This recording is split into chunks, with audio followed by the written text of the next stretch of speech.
नमस्कार, मैं गीता मिश्रा एक न्यूरोफिजियोथेरेपिस्ट के साथ एक कुशल कायरोप्रैक्टर हूँ। आज मैं आपसे ऐसे इंसान से मिलाने जा रही हूँ जो एक फेमस बिजनेस वूमेन नीलम संदीप बजाज मैम हैं। मैम, आप हमारे चैनल गीताज न्यूरोफिजियो फिट लाइफ पर आए। मैं बहुत ही हैप्पी हूँ और आपको एक सम्मान वस्त्र भेंट करना चाहती हूँ। प्लीज़ आप इसे एक्सेप्ट करें।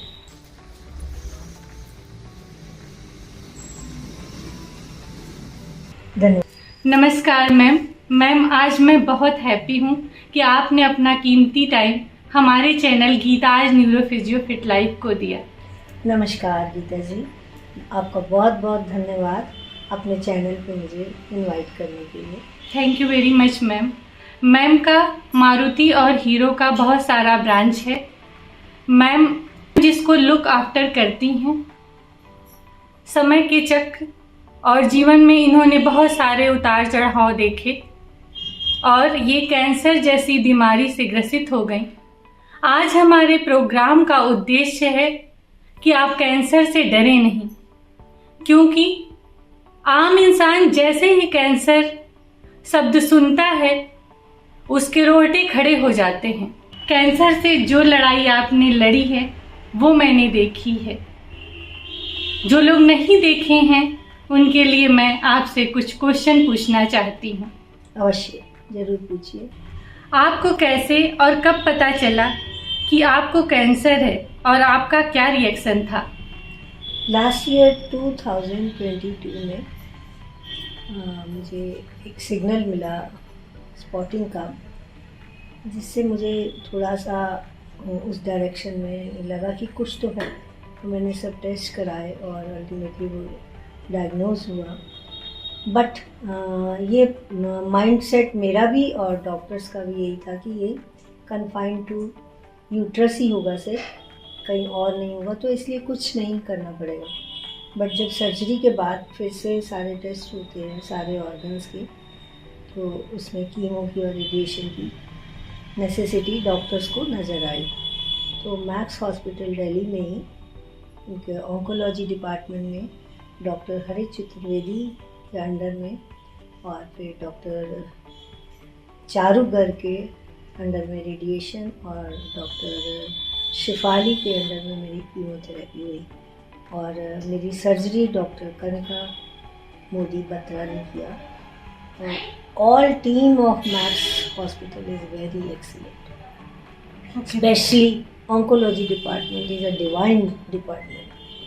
मुझे वहाँ जाके ट्रीटमेंट कराने से ज़्यादा मुझे ये लगता था जैसे मैं किसी डिवाइन प्लेस पे आ गई। किसी ने मुझे ये कभी फील ही नहीं कराया कि I am suffering from such and such kind of disease.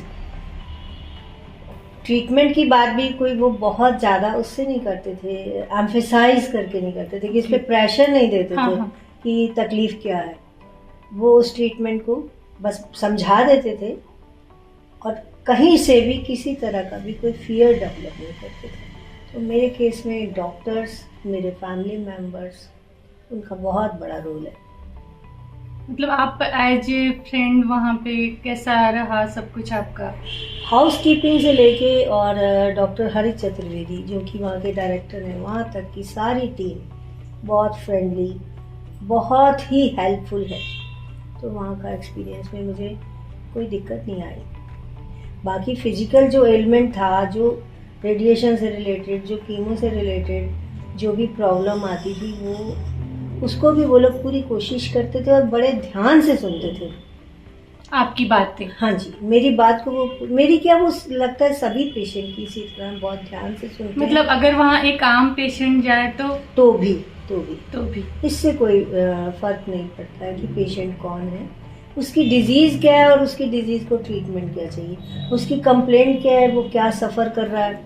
Suppose उसको किसी ट्रीटमेंट की वजह से मेरे साथ ये रहा, मेरी रेक्टल ब्लीडिंग भी होती थी, मुझे पेन भी बहुत होता था, तो उस डायरेक्शन में फिर वो उससे कनेक्टेड डॉक्टर से चेकअप कराते थे, साथ में भेजते थे किसी न किसी को, और खुद उस डॉक्टर से टच बनाए रखते थे इमीडिएटली कि आपने चेक करके क्या फाइंडिंग की।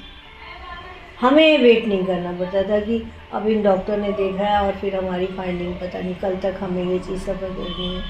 उससे रिलेटेड फिर वो मेडिसिन टेम्परेरी रिलीफ के लिए मेडिसिन तो साथ में देती ही थी। उस दौरान आपको स्ट्रेस ऐसा जैसे डर? मुझे मेरे फैमिली मेम्बर्स और डॉक्टर्स और मैं कहूँगी सबसे बड़ा बाय गॉड ग्रेस, मुझे मेरे गुरुजनों की तरफ से, मेरे हनुमान जी और राम जी की तरफ से, मेरे परिवार की तरफ से, और उन्हीं भगवान ने उन डॉक्टरों में भी अपना ही एक रिफ्लेक्शन जैसे डाल दिया। करेक्ट। उन सब में वो मुझे भगवान ही रिफ्लेक्ट करते थे, तो जिससे मुझे डर नहीं लगा। ये कुछ मेरे साथ करिश्मा कह लीजिए, मैं तो यही कहूँगी बिकॉज ऑफ मेरा करिश्मा, क्योंकि मुझे किसी भी डॉक्टर से बात करने में यही फील आती थी जैसे ये पता नहीं ईश्वर खुद आए गए और मुझसे बात कर रहे हैं। वंडरफुल।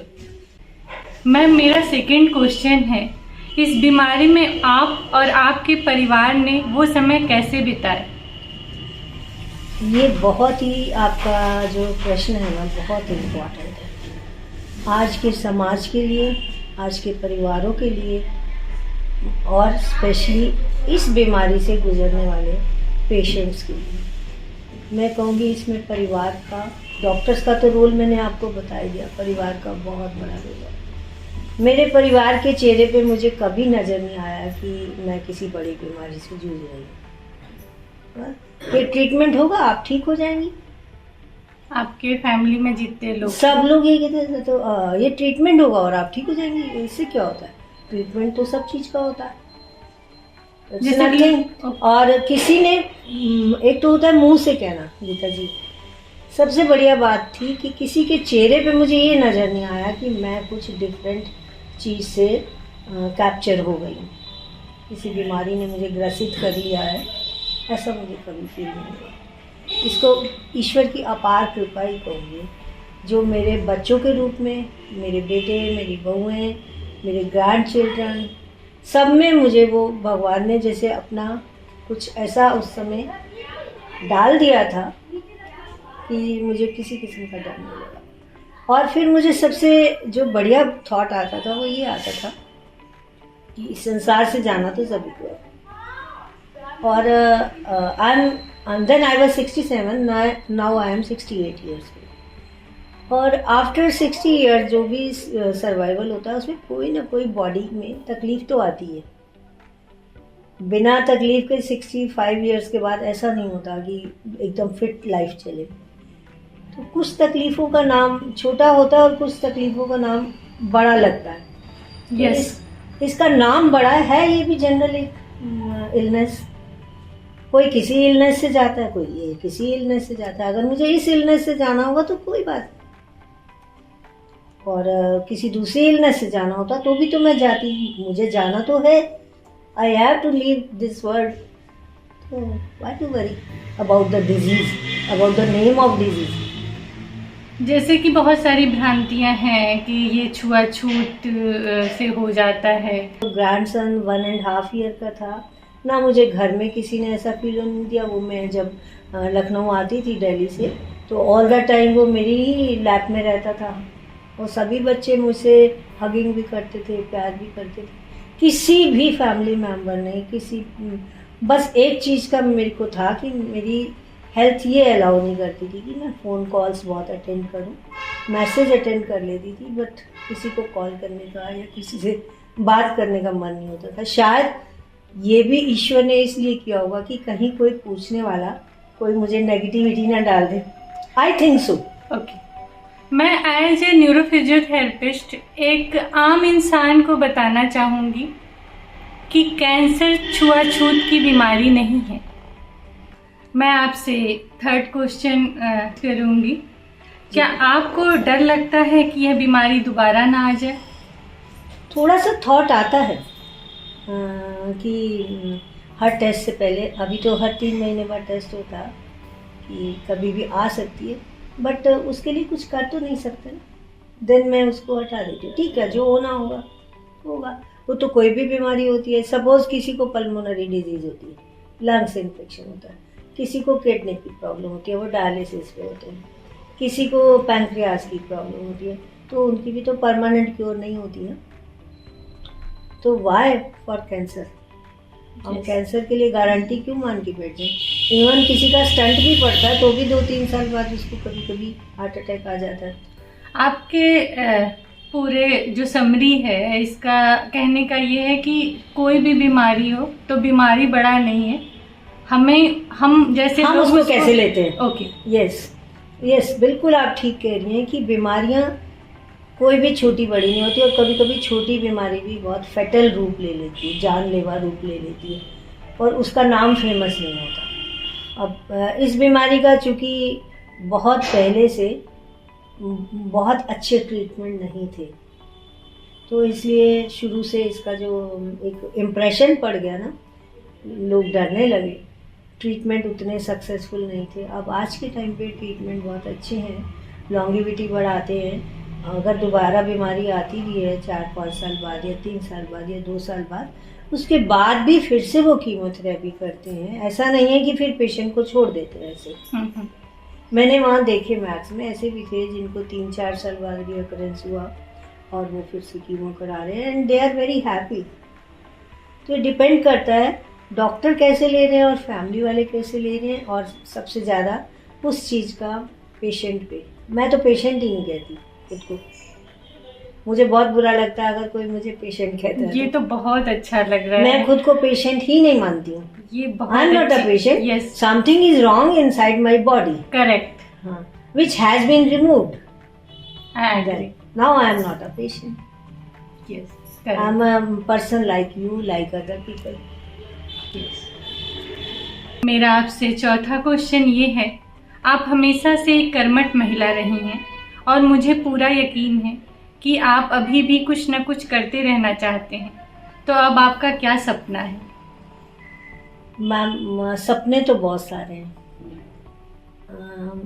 मैं सपनों के लिए आप पूछेंगी तो मुझे लगता है मैं अभी भी 15-16 साल की बच्ची हूँ, जो उस उम्र में सपने होते हैं कि मैं मैन्युफैक्चरिंग लाइन में भी चली जाऊँ और मैं उसमें सोशल वर्क में भी कुछ ऐसा काम करूं जो वाकई में ही वर्क। हाँ, वो तो मैंने देखा है कि इस डायरेक्शन में अभी फ़िलहाल मैं काफ़ी सालों से चिन्मय मिशन के एक विद्यालय को सुपरवाइज करती हूँ। गांव में है, यहाँ से 60 किलोमीटर दूर है लखनऊ से, और by God's grace, by our Gurudev's grace अच्छा चल रहा है। और विलेज के बच्चों को हम एक कल्चर्ड वे से एजुकेशन दे रहे हैं। एजुकेशन का स्टैंडर्ड वही है जो सिटीज़ में है, और अभी भी मेरी यही इच्छा है कि मैं कुछ और आगे बच्चों के लिए, क्योंकि बच्चे ही हमारा समाज बनाते हैं। सारा समाज जो इस समय कुछ भी उसमें हमें दिखाई देता है कि ऐसा नहीं होना चाहिए जो होता है, उसका सिर्फ और सिर्फ रीज़न हमारी ही, हम पेरेंट्स की ही अपब्रिंगिंग पे या समाज के आसपास के रहने वाले लोगों के व्यवहार से ही बच्चे वैसा सीखते हैं। तो कोशिश तो यही रहेगी कि एक तो छोटे बच्चों के प्रति मैं कुछ कर पाऊँ, और दूसरा मैं फिर भी पता नहीं क्यों मुझे ये डिजीज़ वर्ड कहना ख़राब लगता है, जो भी कैंसर जिनको डायग्नोज होता है, अगर मैं उनसे मिल के उनकी कुछ थोड़ी सी मोटिवेशनल उनके साथ टॉक कर सकूँ, जिससे वो डरे नहीं, अपने जीवन को अच्छे से जिए और इसको नॉर्मल, उसकी नॉर्मल डिजीज़ की तरह लें। माँ, जैसे मैंने देखा कि आप इतने बीमार थे, आपका कीमो पीरियड चल रहा था, फिर भी आप चिन्मय जो आपका स्कूल है वहाँ पर गए आप, और बच्चों को मोटिवेशन दिया, उन्हें आगे बढ़ने की प्रेरणा दी। फिर उसके बाद आप अपने ग्रैंड चिल्ड्रन के साथ सिवरी का रोल किए, तो ये सब आप कैसे कर लेते हैं? गीता जी, ये सारा क्रेडिट तो आपको जाता है, क्योंकि आपकी फिजियोथेरेपी ने ही मुझे चलाया हुआ है। नहीं, ऐसा इतनी एनर्जी आप कहाँ से ले आते हैं? वो आप जैसे लोग लाइफ में मिले ना, उन्होंने सर्जरी अच्छी करी, कीमो अच्छी करी, रेडिएशन अच्छी दी, और आपने मेरी चलने फिरने की एक्टिविटी को, मेरे एनर्जी लेवल को बूस्ट अप किया। तो ये क्रेडिट तो आपकी फिजियोथेरेपी को ही मैं देना चाहूँगी। आपने मेरी लेग्स में न्यूरोपैथी थी, जितनी भी वो टच नहीं कर सकता था कोई मेरे पैर। मैं अपने हाथ से भी अगर उसको सोपिंग करती थी तो भी मुझे पेन होता था। और आपने मुझे इस लायक किया कि मैं इतने अच्छे से चलती फिरती हूँ, देखती हूँ। माँ मेरा तो ये तो पूरा क्रेडिट मैं गीता जी आप ही को दूंगी।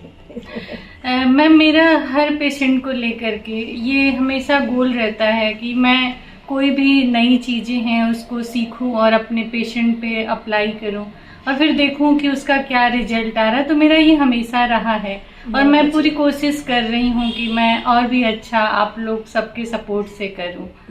भगवान ने चाहा, समय ने चाहा, तो आपके साथ मिलके भी कुछ ऐसा काम करने की इच्छा है आगे चल के, जो हम समाज की कोई ऐसी सेवा भी कर सकें जो लोग बहुत ज़्यादा अफोर्ड नहीं कर सकते और फिर वो बिस्तर पकड़ लेते हैं। धन्यवाद। तो उनके प्रति भी हम कुछ ऐसा कर पाएंगे वो अपने एंड पॉइंट तक जाने तक कम से कम अपने काम करने लायक बने रहें। और इसमें नेचुरली आपका सहयोग तो मुझे चाहिए। धन्यवाद मैम। बीच बीच में जैसे हम लोग कन्वर्सेशन कर रहे हैं तो बीच बीच में माँ निकल के आ रहा है, तो आपको अटपटा तो नहीं लग रहा है? नहीं, ये आपकी भावना है, अच्छा लग रहा है, ऐसी बात नहीं है, इसको उससे नहीं, कोई बात नहीं, अच्छा लग रहा है। क्योंकि हर इंसान की एक दूसरे के प्रति एक फ्रिक्वेंसी जो होती है ना, वो कभी कभी अपने आप ही जबान तक आ जाती है। हाँ, तो मैं आपको जब भी देखती हूँ तो मुझे एक माँ जैसी फीलिंग आती है। कोई बात नहीं, it's good, God bless you Geeta ji. और बहुत ही अच्छा रहा आपके साथ आज का वार्तालाप।